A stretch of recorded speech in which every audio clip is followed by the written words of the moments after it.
Patna high court ने 70वें BPSC civil प्रारंभिक परीक्षा को फिर से कराए जाने की याचिका पर सुनवाई की है। पप्पू कुमार और अन्य की याचिका पर जस्टिस एएस चंदेल ने सुनवाई करते हुए राज्य और बीपीएससी को 30 जनवरी तक हलफनामा दायर कर स्थिति स्पष्ट करने का निर्देश दिया है। कोर्ट ने स्पष्ट किया कि आयोग द्वारा ली गई परीक्षा का परिणाम इस याचिका के अंतिम निर्णय पर निर्भर होगा। बड़ी खबर इस समय की आपको बता रहे हैं। बीपीएससी पीटी के रिजल्ट पर एक बार फिर हाई कोर्ट के इस निर्णय के बाद संशय के बादल मंडराने लगे हैं।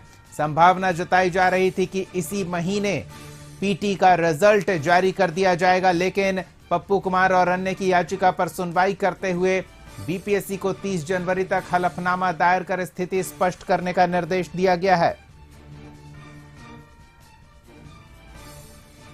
कोर्ट की ओर से यह स्पष्ट किया गया कि आयोग द्वारा ली गई परीक्षा का परिणाम याचिका के अंतिम निर्णय पर निर्भर होगा। बड़ी खबर इस समय की आपको बता रहे हैं। 70वें बीपीएससी सिविल प्रारंभिक परीक्षा को फिर से कराए जाने की याचिका पर कोर्ट में सुनवाई हुई। 31 जनवरी मामले की अगली सुनवाई की तारीख तय की गई है। बड़ी खबर इस समय की आपको बता रहे हैं। पप्पू कुमार और अन्य की याचिका पर जस्टिस एएस चंदेल ने सुनवाई की है और राज्य और बीपीएससी को 30 जनवरी तक हलफनामा दायर कर स्थिति स्पष्ट करने का निर्देश दिया गया है।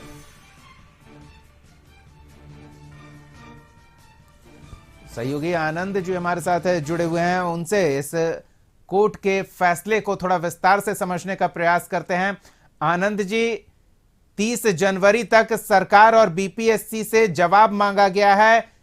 क्या कुछ तब तक बीपीएससी का रिजल्ट नहीं आएगा, ये माना जाए? कोर्ट ने ये कहा है कि बीपीएससी का जो भी मतलब कि रिजल्ट होगा वो इस रिट याचिका के परिणाम पर निर्भर करेगा। यानी कि इस रिट याचिका का जो परिणाम होगा उसी के आधार पर जो बीपीएससी का रिजल्ट होगा उसको प्रकाशित करना होगा या मतलब कि वो क्वेश्चन होगा जो भी होगा। तो मतलब कि एक तरह से सरकार को कोई बंधन नहीं दिया गया है, लेकिन अगर मतलब कि मान लीजिए कि जो इस याचिका का जो परिणाम होगा उसके आधार पर ही मतलब फिर बीपीएससी को अपना कार्रवाई करना होगा। जी, याचिका में मुख्य रूप से क्या असंतोष का बिंदु प्रस्तुत किया गया कोर्ट के पास, कोर्ट के समक्ष? और सत्ता पक्ष की ओर से, सरकार की ओर से या बीपीएससी की ओर से कोई प्रस्तुत हुए थे कोर्ट में? बिल्कुल हुए थे, एडवोकेट जी ने खुद हुए थे, पीके शाही जी और राज्य सरकार की बीपीएससी की ओर से हुए थे ललित किशोर जी, वरीय अधिवक्ता और वाईवी गिरी याचिकाकर्ताओं के। तो उनका कहना यह था कि यहाँ पे बहुत बड़े पैमाने पर गड़बड़ी हुई है, जिन्होंने आरोप लगाया और कहा कि जो बहुत सारे केंद्रों में जो है वो क्वेश्चन लीक हो गया है, तो इसीलिए इसको दोबारा लिया जाए एग्जाम को। और बहुत सारी मतलब कि अन्य ये क्या कहते हैं विसंगतियां भी थी, उसको भी दूर करने के लिए सही होगा कि मतलब बीपीएससी फिर से इस एग्जाम को कंडक्ट करावे। लेकिन बीपीएससी का कहना यह है कि अभी तक इस तरह का कोई मतलब कि हम लोग पास ये शिकायत नहीं है, तो हम किसका कैसे जांच करें, उनका ये कहना था। बिल्कुल यही समझने का प्रयास कर रहे हैं। पहले भी इस तरह की जब बातें सामने आई थी तो बीपीएससी ने यही कहा था, सार्वजनिक रूप से कहा था कि कोई शिकायत करें, कोई साक्ष्य उपलब्ध कराएं, तब तो हम उस दिशा में आगे जांच पड़ताल करके उचित कार्रवाई करें। तो कोर्ट के समक्ष भी बीपीएससी ने यही कहा है। तो क्या अब याचिकाकर्ता की जिम्मेदारी बनती है कि वो अव्यवस्था को लेकर या फिर पेपर लीक को लेकर जो आरोप लग रहे हैं उनसे संबंधित साक्ष्य कोर्ट के समक्ष भी प्रस्तुत करे? है और अभी आगे आने वाले दिनों में भी जो सुनवाई होगी उसमें भी देना ही होगा, सारी बात रखी जाएगी उसमें। नहीं तो फिर याचिकाकर्ता के दावे वो मजबूती से कोर्ट में प्रस्तुत नहीं कर पाएंगे?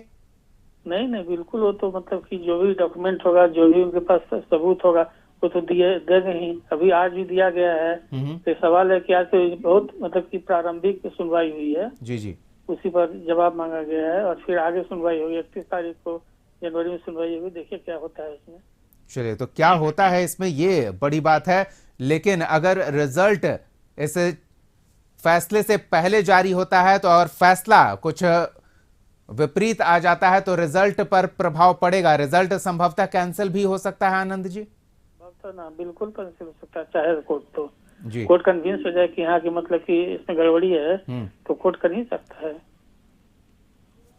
चलिए, तो बहुत बहुत धन्यवाद तमाम जानकारियों को साझा करने के लिए और विस्तार से कोर्ट में आज जो कुछ हुआ हमारे दर्शकों के लिए उसे आसान शब्दों में प्रस्तुत करने के लिए। तो ये स्थिति है, पटना हाईकोर्ट में बीपीएससी मामले पर सुनवाई हुई है। अगली तारीख 31 जनवरी की दी गई है। 30 जनवरी तक सरकार और बीपीएससी की ओर से जवाब तलब किया गया। हालांकि आज जो प्रारंभिक सुनवाई थी उसमें बीपीएससी की ओर से वही बातें कोर्ट के समक्ष भी रखी गई है जो सार्वजनिक मंच पर बीपीएससी ने रखा था कि किसी तरह की कोई अनियमितता की शिकायत या पेपर लीक से संबंधित साक्ष्य उनके पास नहीं आए हैं। जब कोई शिकायत ही नहीं, कोई साक्ष्य ही नहीं, तो फिर जांच पड़ताल किया किस चीज का जाए, ये बड़ा सवाल है। बड़ी खबर इस समय की आपको बता रहे हैं। हालांकि बीपीएससी की ओर से कोर्ट में वही बातें रखी गई है जो अब तक इन तमाम आरोपों पर बीपीएससी के अधिकारी देते आए हैं, लेकिन अब परिणाम पर कहीं ना कहीं ग्रहण लगता दिख रहा है। क्योंकि अगर बीपीएससी की ओर से इस मामले के निपटारे से पहले परिणाम घोषित किया जाता है और फैसला उससे उलट कोर्ट का आता है तो परिणाम रद्द होने की गुंजाइश बनी रहेगी। तो अब परिणाम जो संभवतः इसी महीने आ जाने वाले थे, बीपीएससी ने ऐसी तैयारी कर रखी थी, उस पर ग्रहण लगता दिख रहा है। तो 70वें बीपीएससी पीटी परीक्षा के परिणाम पर फिलहाल ग्रहण लगता दिख रहा है। मामले में हाई कोर्ट में दायर याचिका पर सुनवाई हुई है और सुनवाई के लिए अगली तारीख 31 जनवरी की दी गई है। तब तक सरकार और बीपीएससी से इस मामले पर अपना अपना पक्ष कोर्ट के समक्ष प्रस्तुत करने को लेकर निर्देशित किया गया है।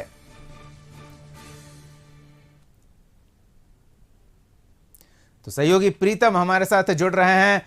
प्रीतम, पीटी की परीक्षा दे चुके छात्र उम्मीद कर रहे थे कि इस महीने के अंत तक परिणाम घोषित कर दिए जाएंगे, लेकिन अब चूंकि याचिका पर कोर्ट में सुनवाई हुई है, अगली तारीख दे दी गई, टिप्पणी कर दी गई है, तो अब परिणाम पर तो फिलहाल ग्रहण लगता दिख रहा है। नहीं, परिणाम पे ग्रहण लगता दिख रहा है ऐसा नहीं है। कोर्ट के जो निर्णय है उसको विस्तार से एक्सटेंडेड वे में देखने की जरूरत है। कोर्ट ने एक तरह से कहा जाए आज जो पूरी जो सुनवाई हुई है, इस पूरी सुनवाई में कोर्ट ने बीपीएससी के पक्ष को सुना है और अभ्यर्थियों के पक्ष को सुना है और दोनों के पक्ष को सुनते हुए फैसला सुनाया है। एक तरीके से ये कहा जाना चाहिए कि कोर्ट ने समाधान देने का प्रयास किया है और अब चूंकि अगली सुनवाई जब भी होगी उसकी उस पर भी लोगों की नजर रहेगी, लेकिन इतना अवश्य कहा जा सकता है कि आज पूरे मामले की कोर्ट ने सुनवाई की है और ये स्पष्ट हो चुका है जहां तक हमें लगता है कि परीक्षा रद्द नहीं होगी, परीक्षा के परिणाम में विलंब हो सकता है। चूंकि बिहार लोक सेवा आयोग ने ये कहा था कि 25 से 30 जनवरी तक के बीच में प्रारंभिक परीक्षा का परिणाम आ जाएगा, लेकिन परीक्षा के परिणाम में देरी हो सकती है। लेकिन जो लोग ये आशा कर रहे हैं, जो लोग ये उम्मीद जाहिर कर रहे हैं कि दोबारा परीक्षा होगी, यानी 2000 से ज्यादा पदों के लिए जब 4 लाख से ज्यादा अभ्यर्थियों ने फॉर्म भरे थे, 3,35,000 के आसपास इसमें अभ्यर्थी शामिल हुए थे। दोबारा इतनी बड़ी एक्सरसाइज सरकार के लिए और आयोग दोनों के लिए संभव नहीं है और ये कि परीक्षा दोबारा हो जाएगी, ये परीक्षा दोबारा नहीं होगी। हाँ, परिणाम में विलंब हो सकता है। आयोग ने कहा था कि हम 30 जनवरी तक प्रारंभिक परीक्षा के परिणाम जारी कर देंगे और मेंस की परीक्षा अप्रैल में होगी, लेकिन अब यह है कि परिणाम में देरी हो सकती है, परिणाम में डिले हो सकता है कि परिणाम फरवरी तक हो जाए, क्योंकि माननीय अदालत ने कहा है कि हम जब आपका जवाब आ जाएगा फिर उस जवाब पे हम आखिरी फैसला करेंगे।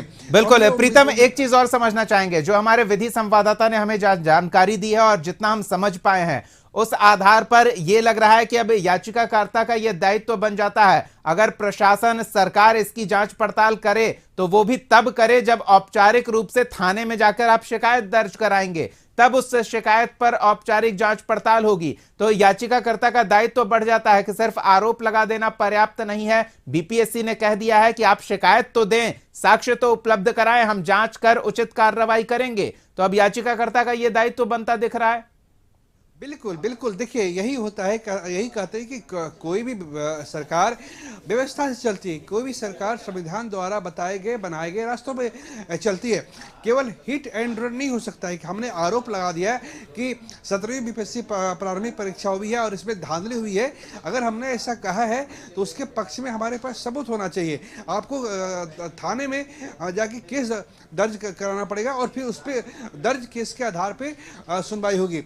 अब तक कोई भी केस दर्ज, जितने भी याचिका करते हैं या जिन्हें भी बीपीएससी के इस 17वीं बीपीएससी परीक्षा को लेकर जिनके मन में सवाल है, उन्होंने अब तक कोई केस किसी भी थाने में दर्ज नहीं कराया है। तो पहले जब केस दर्ज होगा, आयोग ने भी कहा है कि आयोग ने जब अपना पक्ष रखा तो आयोग ने कहा कि सबूत क्या है धांधली के, धांधली कोई सबूत नहीं है, क्या आपने कोई केस दर्ज कराया है? केस दर्ज नहीं कराया है। तो सीधी सी बात है दीपक की केवल आरोप लगाकर बच जाना और आरोप लगा के भाग जाना ये नहीं हो सकता है। बिल्कुल, जब तक मामला सियासी और सड़क पर निपटाने की स्थिति में दिख रहा था तब तक तो आरोप प्रत्यारोप ठीक था, लेकिन जब मामला विधायी हो जाता है, आप कोर्ट में पहुंचते हैं, तो वहां सब कुछ नियम संगत होता है, तर्क संगत उसका होना जरूरी है। और अब देखने वाली बात है कि सरकार और बीपीएससी के जवाब के साथ साथ याचिकाकर्ता अगली सुनवाई में क्या पक्ष प्रस्तुत करते हैं, जो 31 जनवरी को होने वाली है। बहुत बहुत धन्यवाद प्रीतम इन तमाम अपडेट्स के लिए।